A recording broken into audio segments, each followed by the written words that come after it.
Oh, hey there again, old friend. Did you come all this way just to watch me do some discrete mathematics? How's the weather today? I'm looking out the window here and, well, it's been raining all day, which means it's the perfect time to wear a sweater vest. So as usual, grab a cup of tea or a cup of coffee, put on your sweater vest, and let's begin with some discrete mathematics. The first problem, which is section 2.3.1, why is f not a function from the set of real numbers to the set of real numbers? And then it gives us some functions to work through. So recall, the set of all real numbers is any number that is a whole number, like 1, 2, or 3, but it could also include a number with a decimal point, like 1.1 or 1.12. Basically, it's a function if we can plug in any real number and get out a real number. Is this first equation a function? No, it's not a function. I mean, we already know they're not functions, but it's not a function because, and let's give a counterexample, f of 0 is equal to 1 over 0 is not defined. So we've proven we've disproven by counterexample that f here is not a function. And we could graph it as well, and this might help us. We would get something like this. Clearly, the value 0 can be plugged into the function, but nothing is output from the function. Part B, f of x is equal to the square root of x. This is also not a function. If we were to graph it, we would get something like this. Any negative number that we input into here does not give us an output. So, f of negative 1 equal to the square root of negative 1 is not defined. And you might be thinking, well, what about this, imaginary numbers? Those are kind of real. Well, we're dealing with the set of real numbers here, and a set of real numbers does not include imaginary numbers. We have f of x equal to plus or minus the square root of x squared plus 1. Well, this is not a function because we have two distinct values assigned to each x. For example, f of 1 is equal to plus or minus the square root of 2. We have two different values associated with plugging in a single value into x, and that means we do not have a function, right? If we were to graph it, we might get something like this. The plus graph, but also the minus graph. So, because for any value x, for example 1 here, we have two potential answers, it is not a function. Okay, so now we are not told whether these functions are functions or not, and these expressions are functions or not. We need to determine if f is a function from the set of integers to the set of real numbers for the following. Now again, because we're dealing with the set of integers as inputs, that means we can only input whole numbers, but a any real value, so it's like it could include decimal point, might be an output to those whatever values we plug in. So for part A, we already know this is not a function for the same reasoning that the previous problem wasn't a function. For any element n, we have two different images. For any one input, we have two different outputs. So this is not a function. Part B. Well, part B actually is a function, right? So we cannot think of any counterexamples to why this might not be a function, right? So no matter what value we plug in for n, we're only going to get one value out of it. So for example, if we plugged 2 in,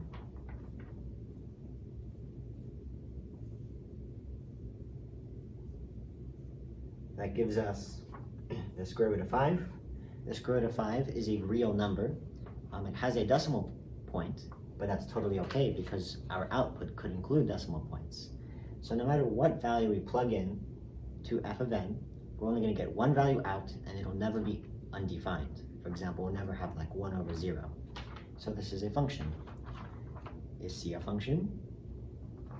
Well, just like I said, if we have 1 over 0, then that's not defined, and so it makes it not a function. Here, if we plugged in 2 or negative 2, we can see that we would get 1 over 0, for example.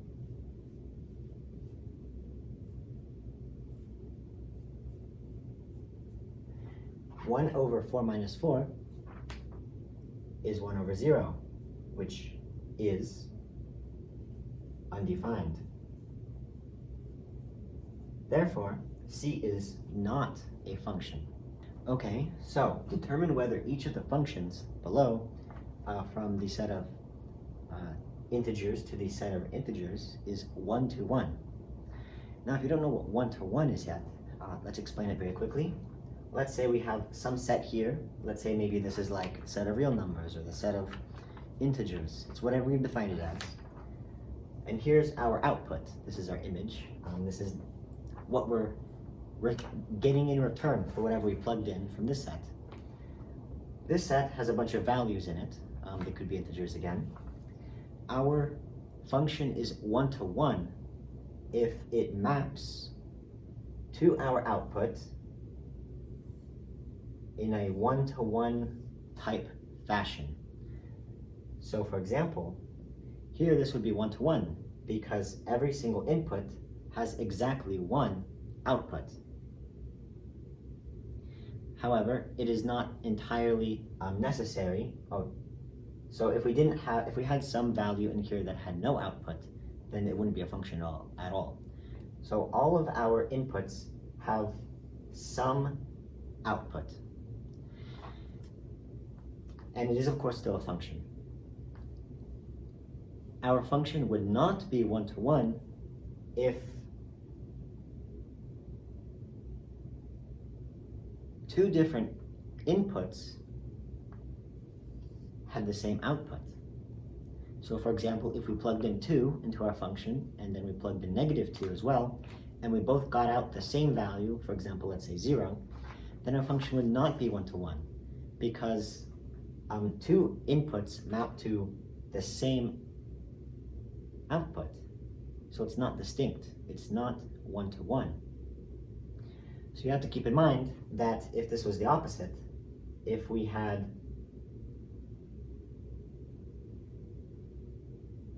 one input going to two different outputs, then it's not a function at all. So there's no way to tell whether it's 1 to 1 or onto or anything, because those questions are meaningless if we don't have a function to begin with. In this case, where one input maps to two different outputs, the opposite of what we were looking at, this is simply not a function at all, so it cannot be 1 to 1. Anyways, with that little refresher in mind, our first function begins f of n equal to n minus 1. The first thing to do with determining whether this is 1 to 1 or not is to imagine if we can think of any counterexamples. Is there some value that we can, or are there two values we can input into f of n and obtain the same result? Just think about it for a minute. Well, of course not. Just by the nature of the expression here, no matter what value we plug in, it will always have a unique output. So we have an intuition here that it's probably already 1 to 1. How do we check that? How do we prove it? Well, we just plug in two different variables into our function and see if they match up. So let's plug in x and let's also plug in y. We set f of x equal to f of y. Then we use the expression below, or to the right of the equal sign, x minus 1 equal to y minus 1. If we do some algebra, we get that x is equal to y. And if you get that x is equal to y, then you've proven that your function is 1 to 1.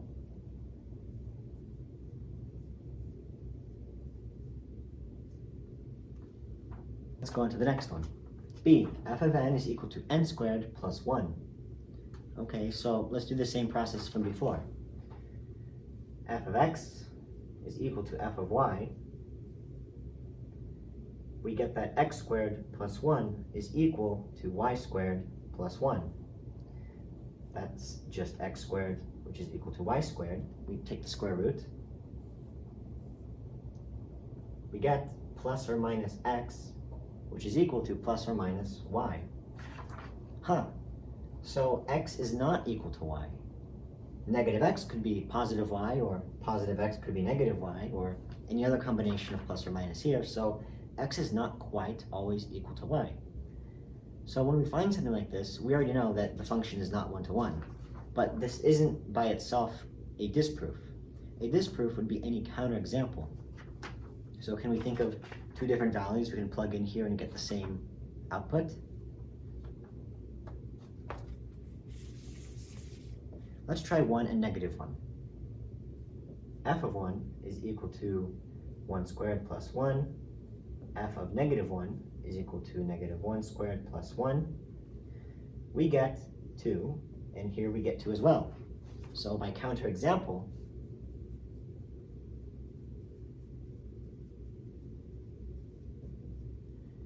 it is not 1, 2, 1. Now, of course, it's still a function, but our function is not one-to-one. Every input does not have a unique output. Okay, part C. F of n is equal to n to the power of 3. We set f of x equal to f of y. X cubed is equal to y cubed. And what do we get? We get that x is equal to y without any plus or minuses in front of x or y. And that's because we're taking a, when we have that x is some odd power, then in the end we're not going to have a plus or minus symbol. So for example, if we were to graph it, any function that's x or y or n to the power of 3 or 5 or 7 would give us a graph somewhat like this. Now obviously, in this case, any input gives us one output. If instead our n was squared, just like in B, our graph would look like this. And obviously, different inputs might have the same output. So that's why when we're dealing with something to the power of 3 or 5, or really any odd power, it still possibly could be one-to-one. And obviously, this is one-to-one. We've proved it. Because x is equal to y. So we would say, yes, the function is 1-to-1. I'll just write 1-to-1 like this. Please don't write it like this on homework. Part D, f of n is equal to the ceiling of n divided by 2. Okay, well, let's just set it up. F of x is equal to f of y. The ceiling of x over 2 is equal to the ceiling of y over 2.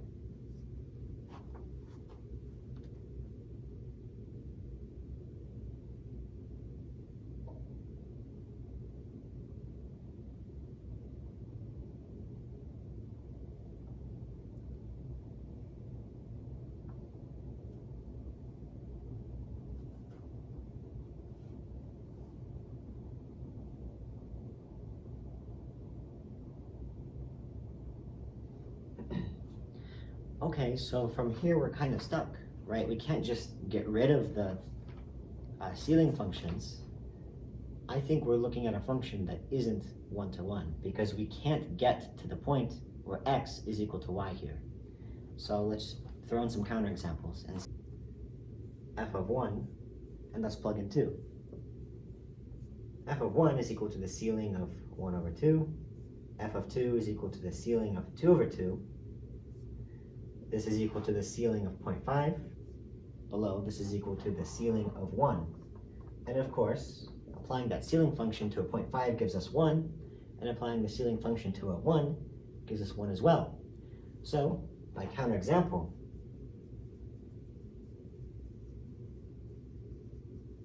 our function is not 1-to-1.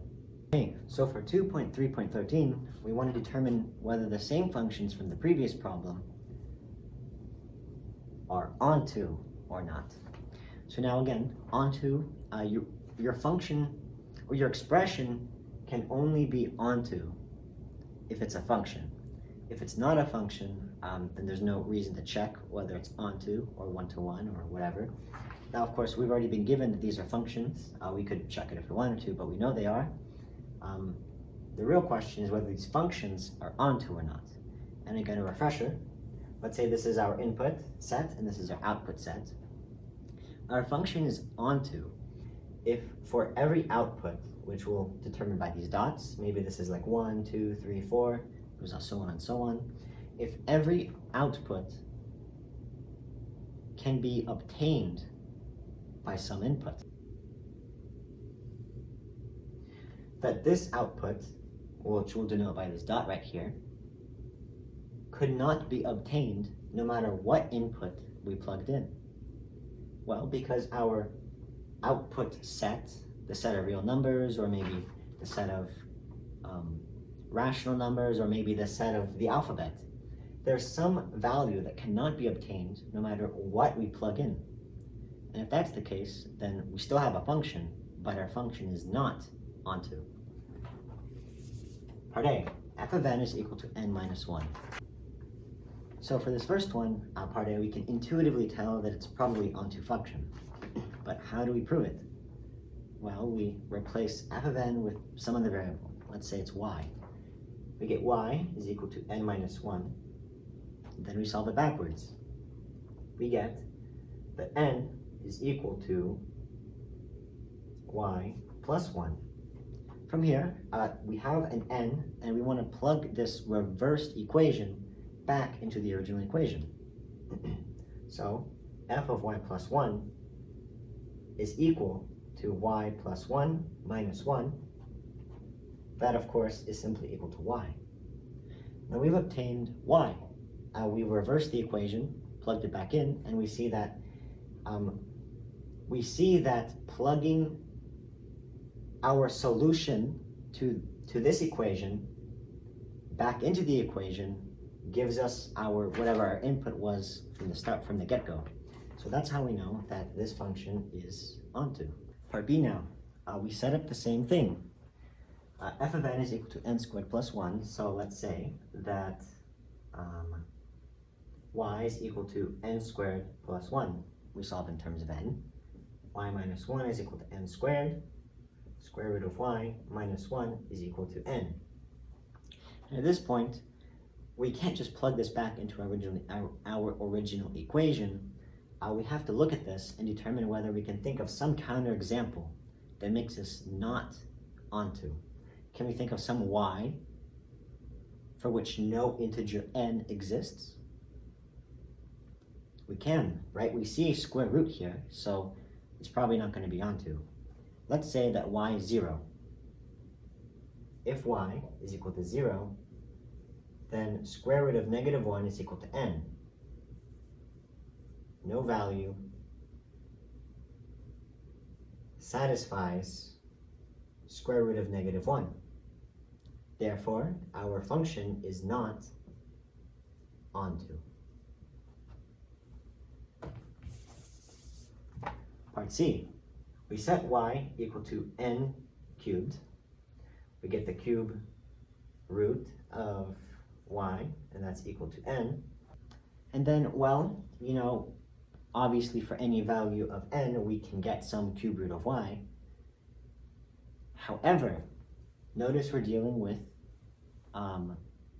the set of real values. So therefore, n and y both have to be whole numbers. Or, I'm sorry, we're dealing with the set of integers. So n and y both have to be integers. Now clearly, if we were to plug 2 in for y, n would not be an integer. It would have to be some number with a decimal place. So if y is equal to 3, for example,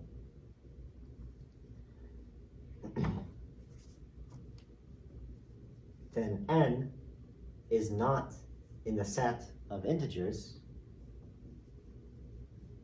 Therefore, our function is not onto. right? So it's still a function, but because there's at least one case, such as when y is equal to 3, that n does not, or n that cannot be satisfied while n is only in the set of integers, our function is not onto. Finally, we go on.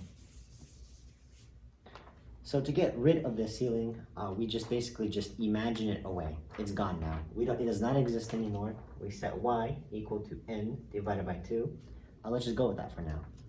We have 2y, and that's equal to n. So this equation here doesn't quite lead us to any contradiction. It doesn't lead us to a counterexample. For any y or 2y, we could satisfy that with an integer n as the input.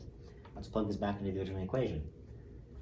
F of 2y is equal to the ceiling function of 2y over 2. This is equal to just y. And then, again, just like we did here, we imagined away the ceiling function. Let's imagine it away here in our reverse process as well. We imagine it away, just like we imagined it away here. And again, we get y. That proves that our function is onto. For this final problem, we need to determine whether these four functions, and we don't have to worry if these are functions or not, we're already told they are bijections. Now, a bijection is simply something that is injective and surjective, and these mean the same thing as one-to-one and onto, respectively. So there's no difference between the two. A bijection is both one-to-one and onto. Okay, so for part A, f of x is equal to negative 3 x plus 4. Let's show that if it's one-to-one first.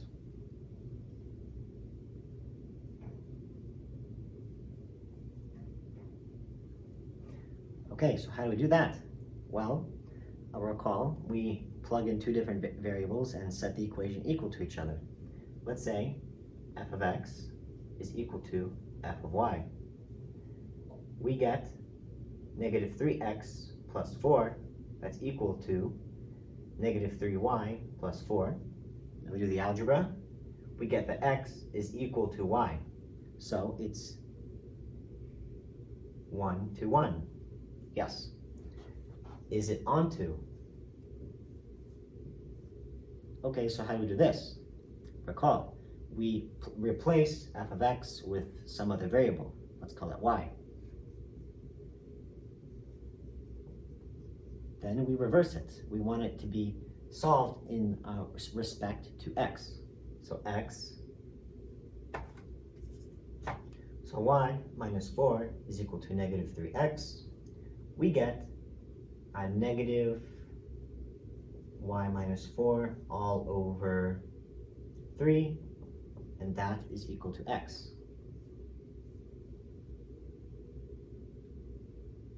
So from here, let's just plug it back into the original equation. We can't think of any counterexample at this step, right? We can't think that there's any value for y that cannot be satisfied by x, given the following two sets. So let's just plug it back into the original equation to prove it is onto. We get f of y minus 4 all over negative 3. That's equal to negative 3 times y minus 4 all over negative 3 plus 4.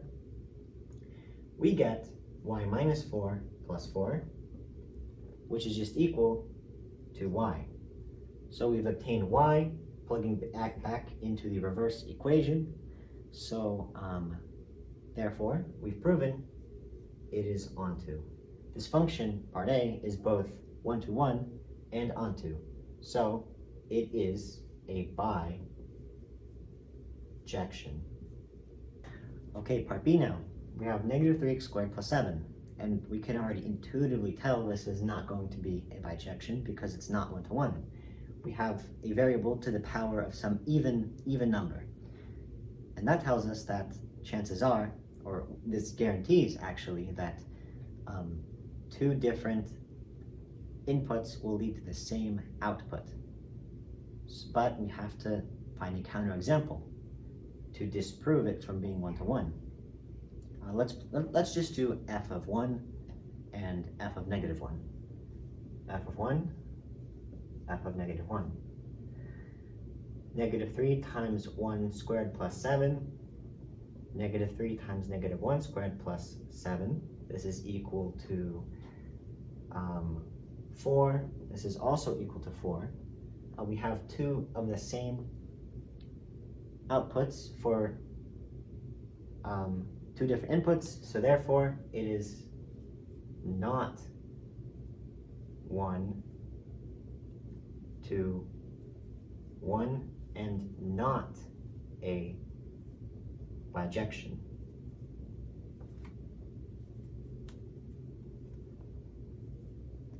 Okay, let's move on to C. So actually, this is not going to be a function whatsoever, right? It's undefined. If f of negative 2 is plugged in, right? Negative 2 is plugged in for x, we get negative 2 plus 1 all over negative 2 plus 2. This is equal to negative 1 all over 0, which is undefined, therefore not a function. And if it's not a function, then there's no reason to even check whether it's one-to-one or onto or a bijection. It's none of those. It's not a function at all. We move on to the last problem. So let's first show whether it's one-to-one or not. Y to the power 5 plus 1 is equal to x to the power 5 plus 1. X to the power 5 is equal to, y to the power 5 is equal to x to the power 5. Take the fifth square root, we get y is equal to x. All right, matches. So it is one-to-one. On to now. Y is equal to x to the power 5 plus 1. Y minus 1 is equal to x to the power 5. The fifth cube root, or square root, minus y minus 1 is equal to x. Okay, so we can't quite think of any counterexample. There's nothing we could plug into y that is impossible to solve for any given x with the set of real numbers. So we plug this back into the original equation. F of y minus 1 to x.